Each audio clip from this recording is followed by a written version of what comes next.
السلام علیکم ورحمۃ اللہ وبرکاتہ۔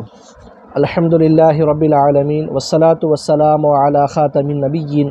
وعلی آلہ الطیبین واصحابہ الاکرمین اجمعین، اما بعد فاعوذ باللہ من الشیطان الرجیم، بسم اللہ الرحمن الرحیم۔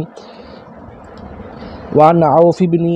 مالک الاشجعی قال قال رسول اللہ صلی اللہ علیہ وسلم لا یقص الا امیر او مأمور او مختال، رواہ ابو داود۔ معزز مکرم ناظرین و سامعین محترم، درس حدیث زجاجۃ المصابیح میں سے کتاب العلم کی سلسلہ وار حدیثیں الحمدللہ تسلسل کے ساتھ آپ کے گوش گزار کی جا رہی ہے۔ آج کی ہمارے حدیث پاک کے راوی حضرت عوف بن مالک الاشجعی رضی اللہ تعالی عنہ ہیں۔ آپ فرماتے ہیں کہ اللہ کے رسول صلی اللہ علیہ وسلم نے ارشاد فرمایا کہ لا یقص الا امیر او مأمور او مختال، کہ وعظ نہیں کرتا مگر یا تو وعظ کرنے والا شخص یا تو وہ امیر ہوگا، او مأمور یا پھر ایسا شخص ہوگا کہ جس کو مقرر کیا گیا ہے، او مختال یا پھر ایسا شخص ہوگا جو کہ تکبر کرنے والا ہے، جو لوگوں میں شہرت حاصل کرنے کے لیے وعظ کرتا ہے۔ یعنی عزیزان محترم، اس میں بتلایا گیا کہ وعظ جو صادر ہوتا ہے لوگوں کے درمیان میں کھڑے ہو کر جو خطاب کرنے والے ہوتے ہیں وہ تین طرح ہی کے لوگ ہوتے ہیں۔ سب سے پہلا تو بتلایا گیا کہ امیر ہوتا ہے۔ امیر یعنی کہ جو حاکم ہوتا ہے، تو پھر حاکم کو اپنے رعایا کی فلاح و بہبود اور ان کے دلوں میں اللہ کا خوف پیدا کرنے کی تڑپ ہوتی ہے، تو پھر حاکم امیر وہ اس منصب کو سنبھالے ہوئے ہوتا ہے کہ وہ لوگوں کے درمیان میں کھڑا ہو کر وعظ و نصیحت کرتا ہے، لوگوں کو تقوی، طہارت اور پرہیزگاری کی طرف لوگوں کو بلاتا ہے اور فرائض کی ادائیگی کی طرف لوگوں کو بلاتا ہے۔ اب اگر امیر حاکم اگر وہ وعظ نہیں کرتا تو پھر اس کی طرف سے ایک شخص کو، یعنی کہ مامور، یعنی کہ جس کو ہم اصطلاح میں علماء کہتے ہیں، ان کو مقرر کیا جاتا ہے، اور علماء وہ امیر کی ذمہ داری نبھاتے ہیں اور لوگوں کو فرائض دین کی دعوت دیتے ہیں اور ان کو فرائض کی طرف اعمال کی ترغیب دیتے ہیں، اعمال صالحہ کی ترغیب دیتے ہیں۔ تو یہ پہلے جو دو قسم بتلائی گئی، یعنی کہ امیر یا پھر امیر کی طرف سے مقرر کردہ مامور، یہ دو لوگ ہی وعظ و نصیحت کرنے میں مخلص ہوتے ہیں، کیونکہ ان کے پیش نظر علماء اور امیر کی پیش نظر جو ہوتا ہے وہ رعایا کی فلاح و بہبود اور رعایا کے دلوں میں اللہ کا خوف پیدا کرنا مقصود ہوتا ہے۔ لیکن جو تیسرا شخص ہوتا ہے مختال، جو متکبر ہوتا ہے، جو طالب ریاست ہوتا ہے، تو پھر ایسے شخص کو وعظ و نصیحت کرنے سے گریز کرنا چاہیے۔ تو پھر ہر وہ شخص جو کہ اس خطابت کے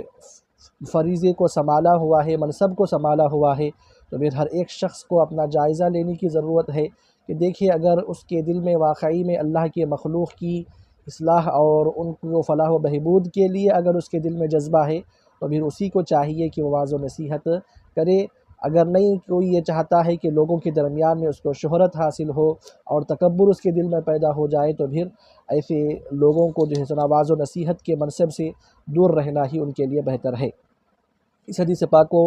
ابو داؤد نے روایت کیا ہے۔ آگے کے حدیث شریف کی طرف ہم بڑھتے ہیں۔ وعن ابی ہریرہ رضی اللہ عنہ قال قال رسول اللہ صلی اللہ علیہ وسلم من افتی بغیر علم کان اثمہ علی من افتاہ ومن اشار علی اخیہ بامر یعلم ان الرشد فی غیرہ فقد خان، رواہ ابو داود۔ حضرت ابو ہریرہ رضی اللہ تعالی عنہ حدیث پاک کے راوی ہے۔ اللہ کے رسول صلی اللہ علیہ وسلم ارشاد فرماتے ہیں کہ من افتی بغیر علم کان اثمہ علی من افتاہ، کہ جس کسی کو بھی بغیر فتوے کے علم دیا گیا تو پھر اس کا گناہ فتویٰ دینے والے پر ہے۔ اب عزیزان محترم، اس کا کیا مطلب ہے؟ اس کے دو مطلب یہاں پر بتلائے گئے ہیں۔ ایک یہ کہ جو شخص علماء کو چھوڑ کر جاہلوں سے مسئلہ پوچھے اور وہ غلط مسئلہ بتائے، تو پوچھنے والا بھی شخص وہ خود گناہ گار ہوگا، کیونکہ اس نے ایک عالم کو چھوڑ کر ایک جاہل سے اس نے فتویٰ مانگا ہے۔ تو پھر ایسی صورت میں یہاں پر افتیہ بمعنی استفتا کے یہاں پر مراد لیا جا سکتا ہے، اور دوسرا معنی کہ جو مجہول پڑھنے کی صورت میں یہ بنتا ہے کہ جو شخص کو غلط فتویٰ دیا گیا تو پھر فتویٰ دینے والے پر جو ہے سنا وہ وبال جان بن جاتا ہے۔ یعنی عزیزان محترم، حضور پاک صلی اللہ علیہ وسلم نے علماء کا جو منصب بتلایا ہے کہ ان سے مسائل کو پوچھا جائے، مجتہدین اور مفتیان کرام ہی کا یہ منصب ہے کہ ان سے مسائل دینیہ کو، چاہے وہ عقائد سے اس کا تعلق ہو، مسائل سے اس کا تعلق ہو، تو پھر ان کے لیے عوام الناس کو چاہیے کہ علماء سے، مفتیان کرام سے ہی رجوع ہونا چاہیے، کیونکہ اگر آپ جاہلوں کے پاس جائیں گے جو دین کا لبادہ تو اوڑھے ہوئے ہیں، دین کی پوشاک تو پہنے ہوئے ہیں، لیکن اگر آپ اپنی مرضی کا مسئلہ جاننے کے لیے اور آپ کی مرضی کے مطابق مسئلے کو سمجھنے کے لیے، سیکھنے کے لیے ان کے پاس جائیں گے تو وہ آپ کو گمراہ کر دیں گے، اور گمراہی کا جو وبال ہے وہ اس پر بھی ہوگا، اور آپ کو معلوم ہے کہ وہ دین کا صحیح معنی میں علم نہیں رکھتا۔ اگر آپ اس کے باوجود بھی اس کے پاس پوچھنے کے لیے جاتے ہیں تو پھر وہ آپ کے لیے بھی وبال جان بن جائے گا۔ پھر آگے بتلایا گیا کہ ومن اشار علی اخیہ بامر یعلم ان الرشد فی غیرہ فقد خان، کہ جس کسی شخص نے بھی اپنے بھائی کو ایسے معاملے کی طرف اشارہ کیا، یعنی مشورہ دیا کہ وہ جانتا تھا کہ معاملے کی درستگی اس کے علاوہ اور کام میں ہے، تو پھر تحقیق کی اس نے خیانت کیا۔ یعنی آپ کا ایک بھائی آپ سے مشورہ مانگنے کے لیے آتا ہے کسی کام کو لے کر، اور آپ جانتے تھے کہ آپ جس بات کا، جس کام کا مشورہ دے رہے ہیں اس کے لیے وہ بات، وہ کام اس کے لیے مناسب نہیں ہے، بلکہ دوسرے کام میں، دوسری بات میں اس کے لیے خیر ہے، بھلائی ہے، اس کے لیے فائدہ ہے، لیکن آپ وہ دوسری بات بتانے کے بجائے آپ کیا کر رہے ہیں کہ آپ دوسرے چیزوں کی طرف، دوسرے اقوال کی طرف، کہ جس میں اس کا فائدہ نہیں ہے، جس میں اس کے لیے بھلائی نہیں ہے، ایسے کاموں کی طرف آپ اس کو پھیر رہے ہیں، تو تحقیق کہ آپ سب سے بڑے خیانت دار ہیں اور آپ خیانت کرنے والے سمجھے جائیں گے۔ آگے کی حدیث شریف کی طرف ہم بڑھتے ہیں۔ وعن معاویہ قال ان النبی صلی اللہ علیہ وسلم نہا عن الاغلوطات، حضور پاک صلی اللہ علیہ وسلم نے حضرت امیر معاویہ رضی اللہ تعالی عنہ سے یہ حدیث پاک منقول ہے کہ اللہ کے رسول صلی اللہ علیہ وسلم نے نہا عن الاغلوطات، یعنی مغالطے میں ڈالنے والے سوالوں سے آقا علیہ الصلوۃ والسلام نے منع فرمایا۔ معموں سے، یعنی کہ عزیزان محترم بتلایا یہ جا رہا ہے کہ علماء سے اگر تم سوالات کرو تو پھر ایسے ہی سوالات تم کو کرنے کا حق ہے کہ جس کے ذریعے تمہارا بھی علمی فائدہ ہو، عوام الناس کا بھی اس میں فائدہ ہو، ہر کسی کے لیے وہ فائدے والی چیز ہو۔ لیکن ایسی چیزیں، ایسے معاملات اور ایسی بحث و مباحثے کہ جس سے نہ تمہارا کوئی دینی معاملے میں بھلائی ہے، نہ دنیاوی معاملات میں تمہارے لیے بھلائی ہے، بلکہ اس سے لوگوں کے درمیان میں فتنہ پھیلنے کا اندیشہ ہے، تو پھر ایسے سوالات کرنے سے جو ہے سنا لوگوں کو گریز کرنا چاہیے، کیونکہ اس سے ہوتا کیا ہے، تم ایسے سوالات اٹھاؤ گے تو پھر یہ کوئی چھپے رہنے والی چیزیں نہیں ہوگی، عوام الناس کے درمیان میں وہ جائے گی، تو پھر لوگ اس کے جو ہے سنا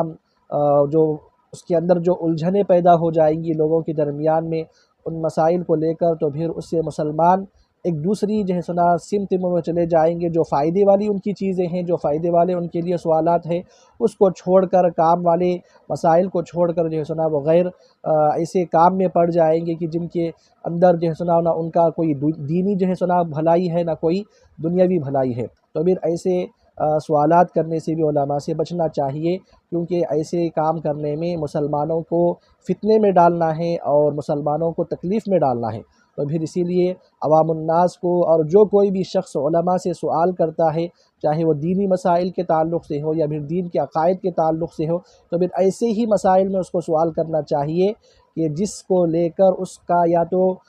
فی الحال اس کا جو ہے سنا دنیاوی یا اخروی فائدہ ہے، یا پھر آگے چل کر اس کے لیے فائدہ ہو سکتا ہے۔ اگر اس کے علاوہ صرف لوگوں میں فتنہ انگیزی اور لوگوں کے درمیان میں خلجان پیدا کرنا ہے، تو پھر اس کا وبال اس کے اوپر بہت بڑا ہے۔ اسی لیے آقا علیہ الصلوۃ والسلام نے نہا عن الاغلوطات، آقا علیہ الصلوۃ والسلام نے معموں والے سوالات سے اور مغالطے میں ڈالنے والے سوالات سے منع فرمایا۔ اس حدیث پاک کو ابو داؤد نے روایت کیا ہے۔ آخر میں اللہ کی بارگاہ میں دعا ہے، مولا کریم ہم کو صحیح معنی میں ان احادیث کو سمجھنے اور اس پر عمل کی توفیق عطا فرما، آمین۔ وما علینا